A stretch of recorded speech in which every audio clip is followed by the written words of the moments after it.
News 81 కు స్వాగతం.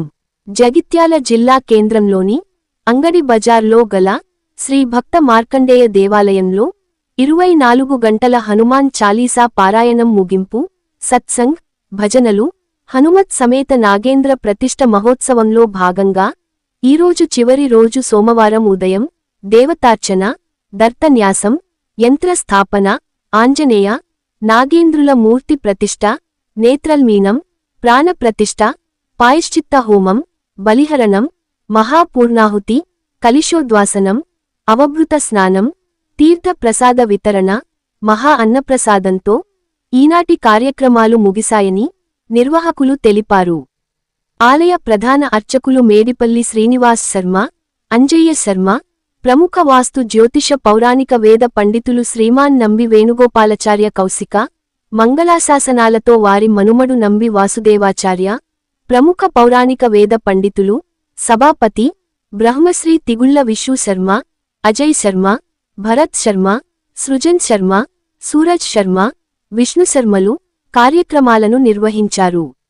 ఈనాటి కార్యక్రమంలో సామాజిక కార్యకర్త తవుటు రామచంద్రం, ఆలయ అధ్యక్షుడు భోగ గంగాధర్, భోగరాజకుమార్, గాదాసు రాజేందర్, కొక్కుల ప్రభాకర్, మానపురి మహేష్, వేముల శంకర్, కస్తూరి నరేష్, కొప్పు సందీప్, మంచాల జమున, వ్యాన శబరి, సాంబారి కళావతి, గౌరీ శ్రీనివాస్, ఎలిగేటి నరసయ్య, మోత్కూరి గంగాధర్, గుడికందుల వెంకన్న, కోటగిరి శ్రవణ్ కుమార్, జిల్లా ప్రభాకర్, యాదగిరి మారుతీరావు, భక్తులు, మాతలు పెద్ద ఎత్తున పాల్గొన్నారు.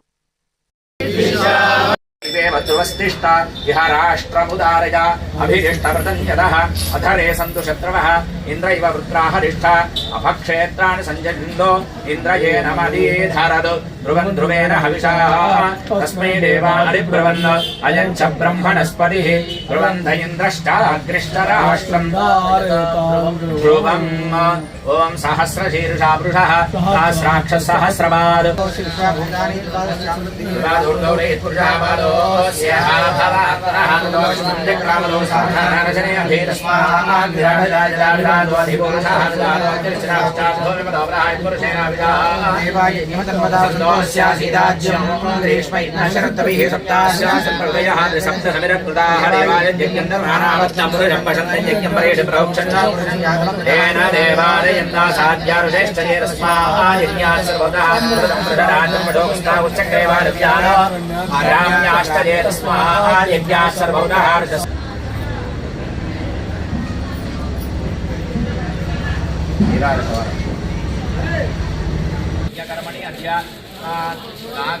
నాగదేవతా ప్రాణప్రతిష్ఠాచ్యే కర్మణి యజమానత్వం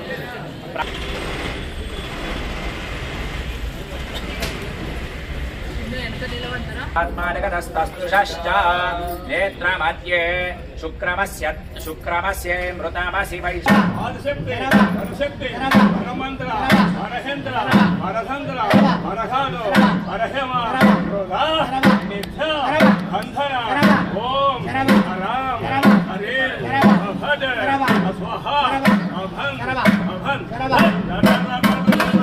ఓం నమో భగవతే అఘోర వీర భద్రాయ ఓం భద్ర స్వహ లం హరం హలం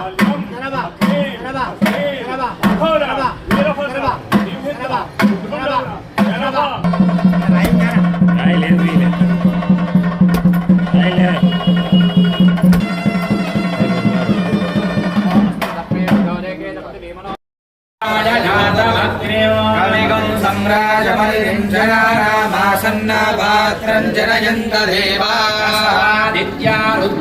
ృద్రావసవస్సమింధతా పునర్బ్రహ్మాణో వసనేధయజ్ఞైః ధృతేన త్వన్ననవో వర్ధయస్వ సత్యాः సందో యజమానస్య కామాः సప్తతే అగ్రే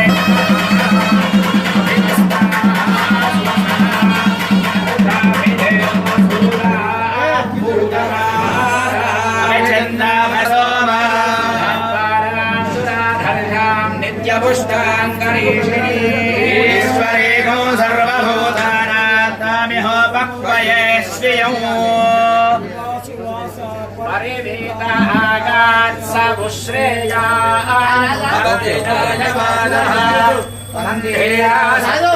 ఉన్నయంతి స్వామియో మనసా దేవయన్నః వాసుదేవ దేవతా ప్రీణామి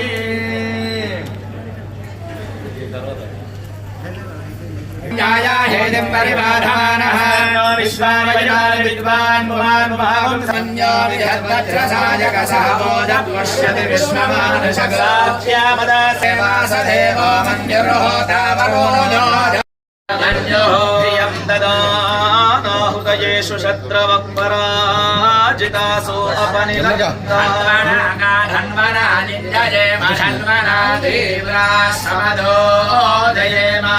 శత్రోరవకామం కృణోతు ధన్వనా సర్వా ప్రదిశో జయ సర్వం వై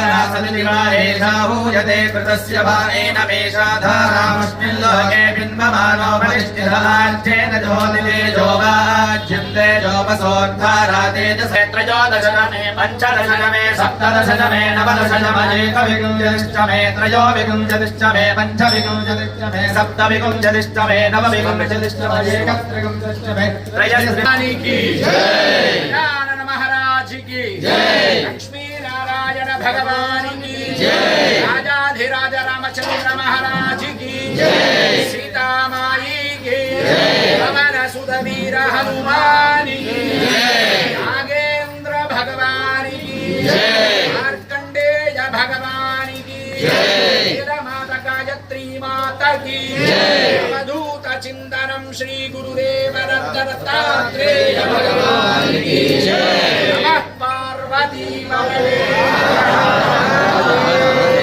ప్రియ భగవద్బంధువులారా భాగవతోత్తములారా, భగవంతుడు అంటే ఎక్కడో ఏదో లోకంలో, అంటే మనకు ఊహ కూడా అందనటువంటి ఒక స్థానంలో ఉండేటటువంటి ఒక సమూహ శక్తి. అట్టి సమూహ శక్తిని మనందరికీ అర్థమయ్యే విధంగా మనందరం ఆ శక్తిని పట్టించుకొని ఆ శక్తిని చూసుకునే విధంగా నిర్మించుకొని ఆ శక్తిని ఒక కేంద్రీకరించి ఒక సమూహాన్ని దగ్గరికి తీసుకొచ్చి ఒక సంపుటిగా మార్చి చూసి దాన్ని మనం ఆరాధించేటటువంటి ప్రక్రియ, దాని గురించి విచారం చేసేటటువంటి ప్రక్రియ దేవాలయమైన దేవతా ప్రతిష్ఠ. మనకు తల్లి ఎలా ఉంటుందంటే తెలుసు, తండ్రి ఎలా ఉంటాడంటే తెలుసు. ఆ శక్తి మనకు అర్థమైన రీతిలో వేదం ఏ రకంగా చెప్పిందో ఆ రకంగా దాన్ని క్రోడీకరించి ఒక స్థానంలో పెట్టుకొని ఈ రూపం కావచ్చు ఈ దేవుడిది, ఈ రూపం కావచ్చు నేను పిలిచేటటువంటి శివ అనే పేరున్న దేవుడిది అని మనం అనుకొని ఆరాధన చేస్తున్నాం. మరి మనం అట్లా అనుకొని ఆరాధన చేసేటటువంటి ఆరాధన సఫలీకృతమే అవుతున్నదా అంటే వాస్తవానికి చెప్పుకోవాలంటే సఫలీకృతమే అవుతుంది. జగిత్యాలలో మనకి ఇప్పటి వరకు అనాది నుంచి ఇప్పటి వరకు చాలా దేవాలయాలు వెలిసినటువంటి ఎక్కడ ఏ దేవాలయంలో చూసినా ఏదో ఒక మాదిరిగా అక్కడ వాళ్ళకు ఉండేటటువంటి శక్తి అనుసారంగా, అక్కడ వాళ్ళకు ఉండేటటువంటి భక్తి అనుసారంగా అర్చనలు ఆరాధనలు అన్ని జరిగి ఎక్కడెక్కడ ఏ రకంగా పరిగణించాలో ఆయా రకంగా అక్కడ స్థానంగా ఉంటుంది. మిగతావి ఏ స్థానంలో ఎక్కడ ఏ రకంగా ఉన్నా ఊరి నడిగొడ్డులో ఉండేటటువంటి ఒక దేవాలయం, అట్టి దేవాలయానికి ఒక సమూహ శక్తిని తీసుకురావడానికి నృసింహయోగి గారు, దాంతో పాటు మనందరికీ గురువు గారు అయినటువంటి వేణుగోపాలాచార్య స్వామి గారు, ఇతర వైదిక నిర్వాహకులంతా కూడా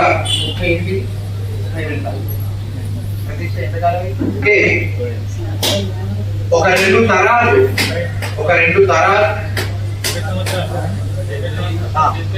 70 సంవత్సరాలు అంటే దగ్గర ఒక 3 తరాలు ఇటు మారి అటు మారి ఇటు మారి అటు మారినా కూడా, కాలంలో ఎంతో మార్పు వచ్చినా కూడా, కాలం మనందరిలో ఎంతో మార్పు తీసుకొచ్చినా కూడా, ఏ మాత్రము భక్తి శ్రద్ధలు, ఏ మాత్రము నిష్ఠ, ఏ మాత్రము కూడా తగ్గకుండా ప్రతి పూట, ప్రతిరోజు, ప్రతి వారము అనుకున్నటువంటి నియమం ప్రకారంగా ఒక కార్యక్రమం, ఒక మంచి చెడు ఈ ప్రాంతంలో, ఈ దేవాలయంలో ఈ రోజు వరకు జరుగుతున్నాయంటే మరి ఎక్కడో ఉన్న దేవుడిని ఇక్కడ తీసుకొచ్చి పెట్టుకున్నందుకు భగవంతుడు అనేవాడు ఎప్పుడైనా సరే మనం చూసే రూపం వాడు కాకపోవచ్చు, కానీ మనం పిలిచే పేరు మాత్రం వాడు.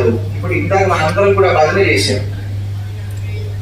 భజనలో శ్రీపాదవరంలో చేసి చేసి చేసి ఆ పేరే కాస్త మంత్రంగా మారి సమూహ శక్తిగా ఇప్పుడు ఇంతలా మారడానికి ఆ పేరు ఉన్నటువంటి ఆ పరమాత్మ ఆ పేరు ద్వారా ఇంతలా అనుగ్రహిస్తున్నాడు మనకు.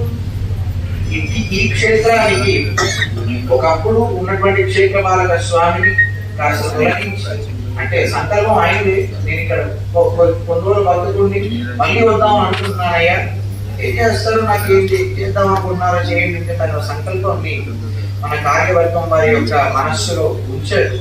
ఆ సమయంలో శిల్పి కూడా అంతే గొప్ప భక్తి తత్పరుడు. మనందరికీ బాగా తెలుసు, ప్రపంచ ప్రఖ్యాతి గాంచినటువంటి శిల్పి అమరశిల్పి జగ్గన. ఆ అమరశిల్పి జగ్గనకు కుమారుడు ఉన్నాడు. అతని పేరేమి? ఢంకన్. ఉత్తర దేశంలో ఒకానొక దేవాలయం కట్టడానికి మహారాజు గారు, ఒకానొక దేవాలయం ఎందుకు లేదు, మీకు కోనార్క్ దేవాలయం తెలుసు కదా, సూర్య దేవాలయం. అట్టి సూర్య దేవాలయాన్ని నిర్మాణం చేయడానికి ఆ ప్రాంతంలో ఉండేటటువంటి మహారాజు గారు ఈ జక్కన్నను రమ్మని చెప్పాడు. ఎప్పుడైతే రమ్మని కబురు వచ్చిందో అప్పుడు పాపం జక్కన్న యొక్క భార్య గర్భవతి. స్వామి, మీరు ఇప్పుడు వెళ్తే దేవాలయం చేయాలంటే కొన్ని తరతరాలు చేసే దేవాలయాలు, ఒక తరం మొదలు పెడితే, తాత మొదలు పెడితే మనవడు ఆ దేవాలయానికి మళ్ళీ వాడు కుంభభక్తులు చేసేవాడు. అంటే అంత కాలం అనేది ఒక దేవాలయ నిర్మాణంలోనే ఇప్పుడు. మరి స్వామి, మీరు ఇప్పుడు పోతే ఇంకెంతకాలానికి వస్తారు, పుట్టేటటువంటి వాడిని కూడా చూడకుండా ఎట్లా స్వామి అని అంటే, ఒక పని చేద్దామమ్మా, బయటికి వెళ్ళాలని ఒక రాయి తీసుకున్నాడు. ఆ రాయిని రేణవండి ఉంటుంది కదా, దాని గింజలాగా చెక్కారు. ప్రాణప్రతిష్ఠ అయ్యారు కాదు, శిల్పి చేసాడు, ప్రాణప్రతిష్ఠ చేసాడు. చేసి ఆ రాయిని పాతిపెట్టాడు. పండు మాత్రం కాస్త గెటగా ఇంకొంచెం ఎక్కువగా కాస్తుంది. ఆ పంటను పట్టుకొని ఈ పుట్టేటటువంటి వాడు ఎప్పుడైతే తండ్రి గురించి వాడికి ఆలోచన అన్వేషణ ప్రారంభం చేస్తాడో, ఈ పంట పట్టుకుని వస్తే కనుక దేశంలో వాళ్ళని ఎక్కడా వెతికినా వాడికి కనిపించేస్తాను, దొరుకుతాను అని చెప్పాడు.